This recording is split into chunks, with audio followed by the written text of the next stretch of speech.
B J پی کے ریاستی صدر بنڈی سنجے نے محکمہ صحت کے ڈائریکٹر ڈاکٹر سرینواس راؤ کی جانب سے گزشتہ روز ریاست میں کرونا کے خاتمے سے متعلق کیے گئے ریمارک پر اپنے شدید رد عمل کا اظہار کیا۔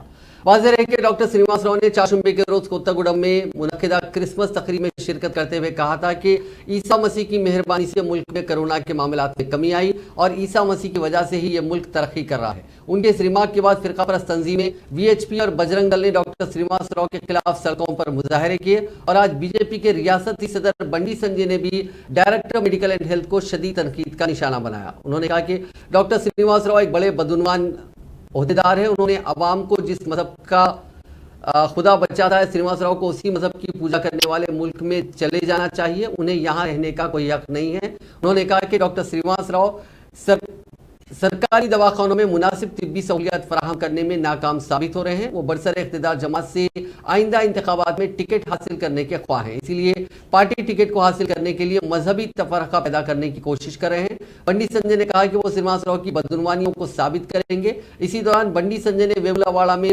سیس انتخابات کی مہم چلاتے ہوئے کہا کہ چیف منسٹر کے سی آر کی دختر کویتا دلی شراب معاملے میں پکڑی گئی ہیں اور اب ان کے فرزند وزیر کے ٹی راما راؤ بھی ایک اسکیم میں پکڑے جانے والے ہیں۔